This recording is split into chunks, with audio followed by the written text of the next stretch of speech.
নমস্কাৰ নমস্কাৰ আমি 28 ফেব্ৰুৱাৰী জাতীয় অনুষ্ঠিত হ'ব লগা লাকি গিফ্ট কুপন 2025 খেলৰ কমিটিৰ তৰফৰ পৰা আমাৰ শুভাকাংক্ষী ৰাইজৰ ওচৰত ক্ষমা প্ৰাৰ্থনা বিচাৰিছোঁ।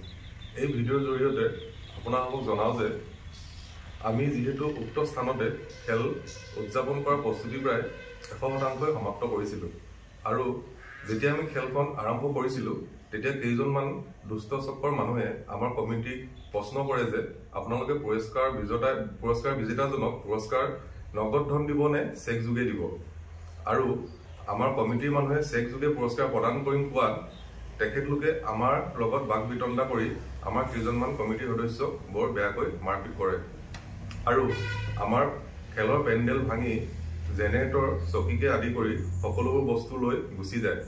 শেষত আমি উপায়হীন হৈ প্ৰশাসনৰ সহায় ল'ব লগা হয় আৰু শেষত খেলখন স্থগিত ৰাখিব লগা হয়।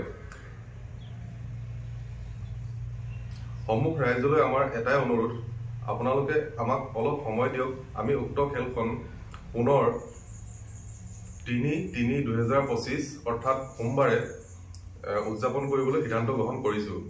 ইয়াৰ লগতে সমূহ ডিষ্ট্ৰিবিউটৰ এজেণ্ট আৰু টিকট লোৱা শুভাকাংক্ষীসকলক জনাওঁ যে আপোনালোকে লোৱা কুপনবোৰৰ অৰিহণা কমিটিত জমা হৈছে নাই এই দুটা নম্বৰত ফোন কৰি, স্ক্ৰীনত দিয়া হ'ব নম্বৰ দুটা, এই দুটা নম্বৰত ফোন কৰি 3/3/2025 তাৰিখৰ 12 বজাৰ আগত যোগাযোগ কৰক, যিহেতু কমিটিৰ সিদ্ধান্ত মৰ্মে আনপেইড কুপনত পুৰস্কাৰ প্ৰদান কৰা নহয়।